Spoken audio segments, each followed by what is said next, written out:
اربوں خربوں درود و سلام اس پاک نبی حضرت محمد صلی اللہ علیہ وآلہ وسلم پر جس کے صدقے یہ کائنات تخلیق ہوئی۔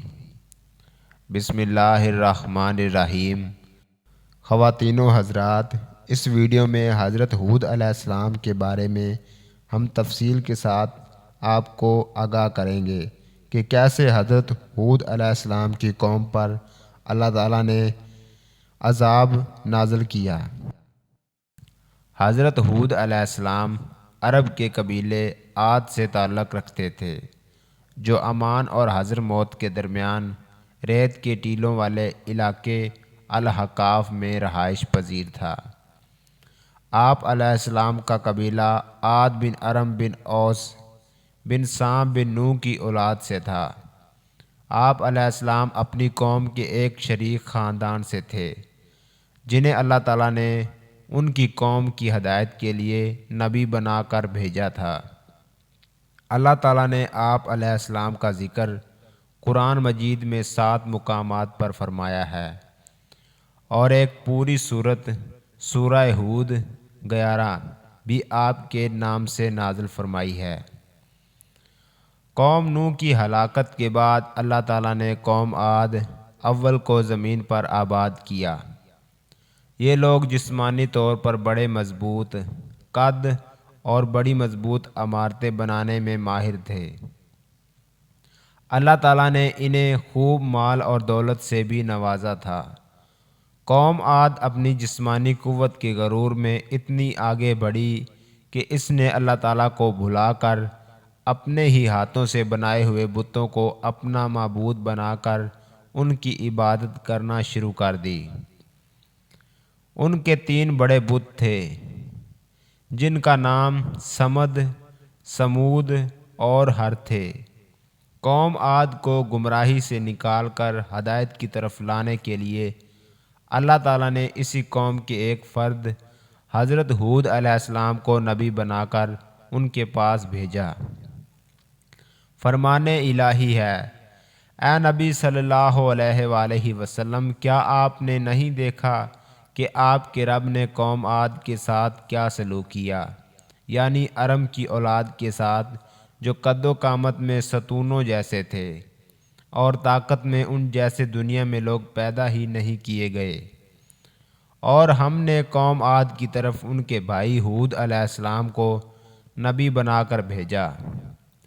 پھر ان قوم نوح کے بعد ہم نے دوسری امت قوم عاد پیدا کی، پھر ہم نے انہی میں سے ایک رسول بھیجا۔ حضرت ہود علیہ السلام نے نبوت ملنے کے بعد جب قوم کو شرک اور اللہ تعالیٰ کی نافرمانیاں کرتے دیکھا تو انہیں اللہ تعالیٰ کی نعمتیں یاد دلاتے ہوئے توحید کی تعلیم دی اور اللہ تعالیٰ کی نافرمانی سے بچنے کی تلقین فرمائی۔ فرمان الہی ہے: انہوں ہود علیہ السلام نے کہا، اے میری قوم، تم اللہ کی عبادت کرو، اس کے علاوہ تمہارا کوئی حقیقی معبود نہیں، کیا تم پرہیزگار نہیں بنو گے؟ ہود علیہ السلام نے کہا، اے میری قوم، اللہ ہی کی عبادت کرو، اس کے علاوہ تمہارا کوئی معبود نہیں، تم صرف بہتان باندھ رہے ہو۔ اے میری قوم، میں تم سے اس تبلیغ پر کوئی اجرت نہیں مانگتا، میرا اجر تو اس اللہ کے ذمے ہے جس نے مجھے پیدا کیا ہے، تو کیا پھر بھی تم عقل سے کام نہیں لیتے ہو؟ جب ان عاد کے بھائی ہود علیہ السلام نے ان سے کہا، کیا تمہیں اللہ کے عذاب کا خوف نہیں؟ میں تمہارے لیے امانت دار رسول ہوں، لہٰذا تم اللہ کے عذاب سے ڈرو اور میری اطاعت کرو۔ میں اس تبلیغ پر تم سے کوئی اجرت نہیں مانگتا، میرا اجر تو رب العالمین کے ذمے ہے۔ تمہیں کیا ہو گیا ہے کہ تم ہر اونچی جگہ پر بے فائدہ یادگار عمارت بنا ڈالتے ہو، اور تم بڑی مضبوط عمارتیں بناتے ہو جیسے کہ تم ہمیشہ یہیں دنیا میں رہو گے، اور جب تم کسی پر ہاتھ ڈالتے ہو تو سرکش ظالم بن کر ہی ڈالتے ہو۔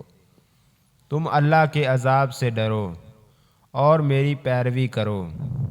اس ذات سے ڈرو جس نے وہ کچھ تمہیں دیا ہے جو تم جانتے ہی ہو۔ اس نے تمہاری مدد کی جانوروں اور اولاد سے، باغات اور چشموں سے۔ مجھے تو تمہارے بارے میں بڑے دن کے عذاب کا خطرہ ہے۔ اے پیغمبر صلی اللہ علیہ وآلہ وسلم، آپ عاد کے بھائی ہود علیہ السلام کا واقعہ سنائیے، جب اس نے اپنی قوم کو احقاف جگہ میں ڈرایا، اور یقیناً ان سے پہلے بھی ڈرانے والے گزر چکے تھے اور ان کے بعد بھی آتے رہے۔ ہود علیہ السلام نے کہا، اللہ کے سوا کسی کی عبادت نہ کرو، بے شک میں تمہارے بارے میں ایک بڑے سخت دن کے عذاب سے ڈرتا ہوں۔ جب حضرت ہود علیہ السلام نے اپنی قوم کو اللہ تعالیٰ کی توحید اور اس کی فرما برداری کرنے کی دعوت اور نافرمانی سے بچنے کی تلقین کی، تو قوم عاد نے آپ علیہ السلام کی دعوت قبول کرنے کی بجائے آپ علیہ السلام کو جھٹلایا اور آپ علیہ السلام پر کئی الزامات لگائے۔ فرمان الہی ہے، ان ہود علیہ السلام کی قوم کے کافر سرداروں نے کہا، ہم تو تجھے ایک طرح کے بے وقوفی میں مبتلا دیکھ رہے ہیں اور ہمارے خیال میں تم جھوٹے ہو۔ انہوں قوم کے سرداروں نے کہا، اے ہود، تم نے ہمارے سامنے توحید کی کوئی واضح دلیل پیش نہیں کی، اور ہم اپنے معبودوں کو صرف تمہاری بات میں آ کر نہیں چھوڑ سکتے، اور نہ ہی ہم تجھ پر ایمان لانے والے ہیں، بلکہ ہم تو یہی کہتے ہیں کہ ہمارے کسی معبود نے تمہیں خرابی دماغی مرض میں مبتلا کر دیا ہے۔ اور ان کی قوم کے وہ سردار جنہوں نے کفر کیا اور آخرت کی ملاقات کو جھٹلایا تھا، اور ہم نے انہیں دنیاوی زندگی میں خوشحال بنا رکھا، وہ کہنے لگے کہ یہ رسالت کا دعوے دار تو تم جیسا ہی انسان ہے، یہ بھی وہی کھاتا ہے جو تم کھاتے ہو، اور وہی پیتا ہے جو تم پیتے ہو، اور اب اگر تم نے اپنے ہی جیسے ایک انسان کی پیروی کر لی تو یقیناً تم بڑے خسارے میں رہو گے۔ کیا یہ تم سے اس بات کا وعدہ کرتا ہے کہ جب تم مر کر خاک اور ہڈی رہ جاؤ گے تو تم دوبارہ قبروں سے زندہ کر کے نکالے جاؤ گے؟ یہ تو ناممکن بات ہے جس کا تمہیں وعدہ دیا جا رہا ہے۔ زندگی تو صرف یہی دنیا کی زندگی ہے، ہم میں سے کچھ لوگ مرتے ہیں اور کچھ دوسرے پیدا ہوتے ہیں، اور ہم ہرگز دوبارہ نہیں اٹھائے جائیں گے۔ یہ تو ایک ایسا آدمی ہے جس نے اللہ پر جھوٹ بہتان باندھا ہے، ہم تو کبھی بھی اس پر ایمان لانے والے نہیں ہیں۔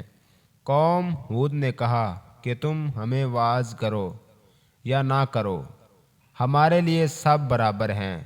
یہ واعظ کرنا تو بس پہلے لوگوں کی عادت چلی آئی ہے، اور ہم پر ہرگز کوئی عذاب نہیں آئے گا۔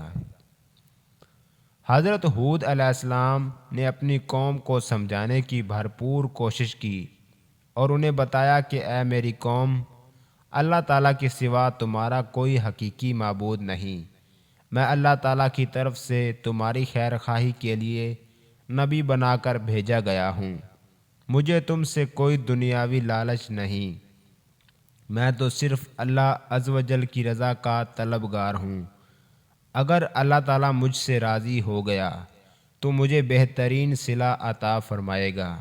میں تمہارا خیر خواہ ہونے کی حیثیت سے تمہیں نصیحت کر رہا ہوں کہ اگر تم بتوں کی پوجا چھوڑ کر اللہ تعالیٰ کے فرما بردار بندے بن جاؤ گے تو اس کا فائدہ تمہیں دنیا میں بھی ملے گا اور آخرت میں بھی۔ فرمان الہی ہے، ہود علیہ السلام نے کہا، اے میری قوم، میں بے وقوف نہیں ہوں، بلکہ میں تو تمام جہانوں کے پروردگار کا بھیجا ہوا پیغمبر ہوں۔ میں تو تمہیں اپنے پروردگار کے پیغامات پہنچاتا ہوں، اور میں تمہارا امانت دار خیر خواہ ہوں۔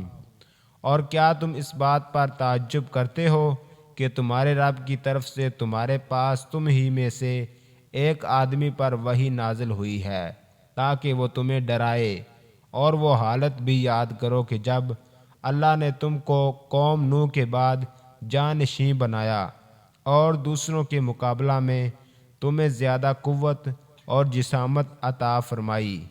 اس لیے اللہ کی نعمتوں کو یاد رکھتے ہوئے اس کا شکر ادا کرو تاکہ تم کامیاب ہو جاؤ۔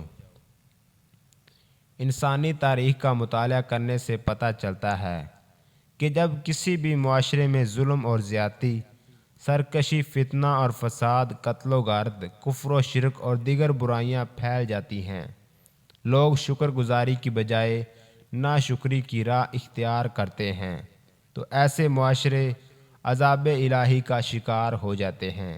لیکن اگر یہی قومیں اپنے گناہوں سے باز آ جائیں اور اللہ تعالیٰ کے حضور گڑ گڑا کر توبہ اور استغفار کریں اور اللہ تعالیٰ کے شکر گزار بندے بن جائیں تو نہ صرف اللہ تعالیٰ ان کو دی ہوئی نعمتوں میں اضافہ فرماتے ہیں بلکہ انہیں لمبے عرصے تک مزید نعمتوں سے فائدہ اٹھانے کا موقع دیتے ہیں، جیسا کہ حضرت ہود علیہ السلام نے دنیا اور آخرت کا فائدہ بتاتے ہوئے انہیں اپنے گناہوں پر شرمندہ ہونے اور توبہ استغفار کی تلقین کی تاکہ اللہ رب العزت راضی ہو کر ان پر اپنی مزید نعمتوں کی بارش فرما دیں۔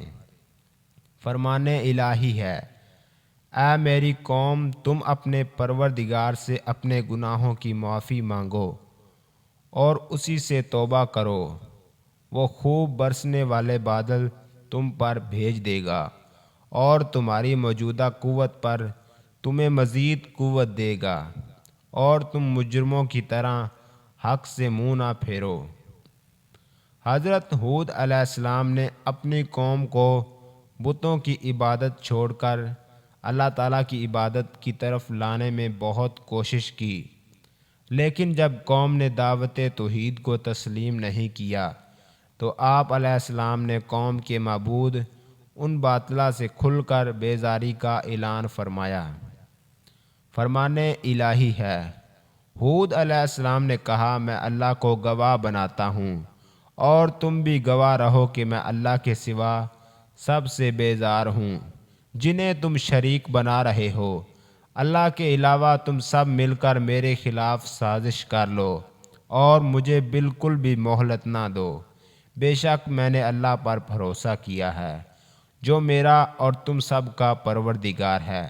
زمین پر چلنے والا کوئی بھی جاندار ایسا نہیں مگر سب کی پیشانی وہی تھامے ہوئے ہے، یقیناً میرا رب بالکل صحیح راہ پر ہے۔ حضرت ہود علیہ السلام نے اپنی قوم کو سمجھایا کہ اپنے رب کا یہ احسان نہ بھولو کہ اس نے تمہیں قوم نوح کا جانشین بنایا اور تمہیں بہت سی دنیاوی نعمتوں سے نوازا، لہٰذا تم اللہ تعالیٰ کی نافرمانی سے باز آ جاؤ اور میری دعوت توحید قبول کر لو۔ قوم کے سرداروں اور عوام نے برہم ہو کر کہا کہ اچھا، اگر تم اپنی دعوت میں اتنے ہی سچے ہو تو ہمارے لیے اللہ تعالیٰ سے عذاب طلب کر لو۔ قوم نے جب عذاب کا مطالبہ کر دیا تو آپ علیہ السلام نے افسوس کا اظہار کرتے ہوئے فرمایا کہ اب تم عذاب الہی کا انتظار کرو۔ فرمان الہی ہے، قوم عاد نے کہا، کیا تم ہمارے پاس آئے ہو کہ ہم صرف اکیلے اللہ ہی کی عبادت کریں اور ہمارے باپ دادا جن کی عبادت کرتے تھے ان کو چھوڑ دیں؟ لہٰذا اگر تم سچے نبی ہو تو جس عذاب سے ہمیں ڈراتے ہو وہ لے آؤ۔ قوم نے کہا، اے ہود، کیا تم ہمارے پاس اس لیے آئے ہو کہ ہمارے معبودوں کی عبادت سے پھیر دو؟ اگر تم واقعی سچے نبی ہو تو وہ عذاب لے آؤ جس سے ہمیں ڈرا رہے ہو۔ ہود علیہ السلام نے فرمایا، اس عذاب کے آنے کا علم تو صرف اللہ کے پاس ہے اور میں تمہیں وہ پیغام پہنچا رہا ہوں جو مجھے دے کر بھیجا گیا ہے، لیکن میں دیکھ رہا ہوں کہ تم لوگ نادانی کر رہے ہو۔ ہود نے کہا، اب اللہ کی طرف سے اس کا عذاب اور غضب تمہارے لیے مقرر ہو چکا ہے، کیا تم مجھ سے ایسے ناموں کے بارے میں جھگڑتے ہو جو تم نے اور تمہارے باپ دادا نے رکھ لیے ہیں۔ ان بتوں کے معبود ہونے کی اللہ نے کوئی دلیل نازل نہیں فرمائی، تو پھر اب تم بھی عذاب کا انتظار کرو۔ بے شک میں بھی تمہارے ساتھ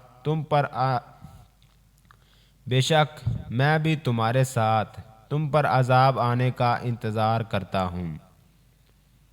جب حضرت ہود علیہ السلام نے اپنی قوم کو ہر اعتبار سے سمجھانے کی کوشش کی، لیکن قوم نے بات کو سمجھنے کی بجائے آپ علیہ السلام کو جھٹلا دیا، تو آپ علیہ السلام نے اللہ تعالیٰ سے مدد کی درخواست کر دی۔ فرمان الہی ہے، قوم عاد نے بھی رسولوں کو جھٹلایا جب ان کے بھائی ہود علیہ السلام نے ان سے کہا، کیا تم اللہ کے عذاب کا خوف نہیں؟ رسول ہود علیہ السلام نے دعا مانگی، اے میرے رب، ان لوگوں کے جھٹلانے پر آپ میری مدد فرمائیے۔ اللہ نے فرمایا، بہت جلد یہ لوگ اپنے کیے پر پچھتائیں گے۔ جب حضرت ہود علیہ السلام نے اپنی قوم کے خلاف مدد کی درخواست کی تو اللہ تعالیٰ نے فوراً آپ کی درخواست قبول فرما لی اور قوم عاد پر سخت ترین عذاب ہولناک آندھی کی صورت میں نازل فرمایا، جس سے آپ علیہ السلام کی قوم کے تمام نافرمان لوگ ہلاک ہو گئے۔ صرف مومن اللہ تعالیٰ کی رحمت سے عذاب الہی سے محفوظ رہے۔ فرمان الہی ہے، قوم عاد نے بھی حق کو جھٹلایا، دیکھ لو پس کیسا تھا میرا عذاب اور میری ڈرانے والی باتیں۔ بلا شبہ ہم نے ان پر ایک نحوست کے دن تیز و تند مسلسل چلنے والی ہوا بھیج دی، جو لوگوں کو اٹھا اٹھا کر ایسے پھینک رہی تھی جیسے وہ جڑ سے اکھڑے ہوئے کھجور کے تنے ہوں۔ پس کیسا تھا میرا عذاب اور میرا ڈرانا۔ اور قوم عاد سخت تند تیز آندھی سے ہلاک کر دی گئی۔ اللہ نے اسے آندھی کو ان پر 7 راتیں اور 8 دن تک مسلسل مسلط کیے رکھا، اور آپ صلی اللہ علیہ وآلہ وسلم وہاں ہوتے تو دیکھ لیتے کہ وہاں لوگ یوں چت گر پڑے تھے۔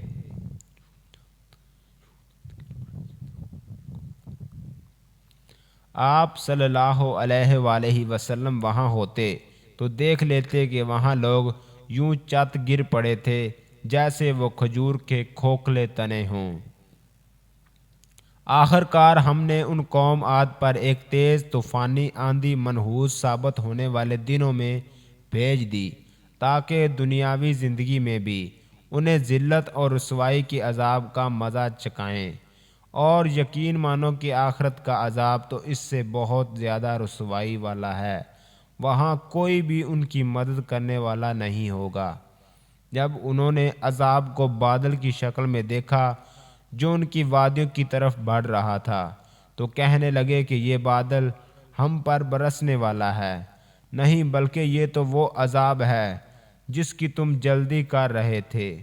یہ ایک آندھی ہے جس میں دردناک عذاب ہے۔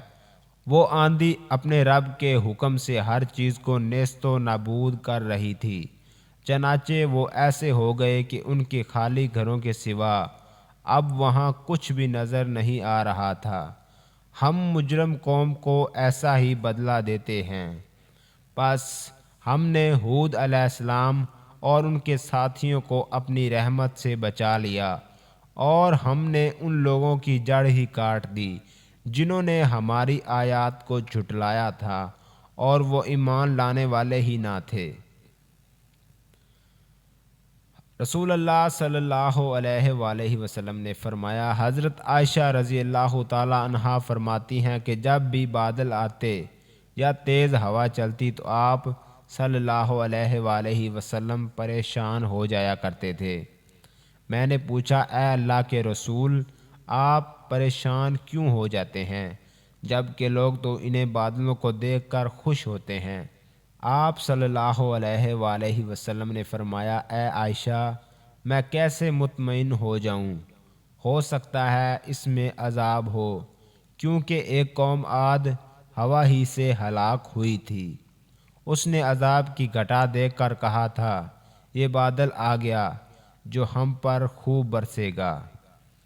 حضرت عائشہ رضی اللہ تعالیٰ عنہا فرماتی ہے کہ بارش کے وقت آپ صلی اللہ علیہ وآلہ وسلم یہ دعا مانگتے تھے۔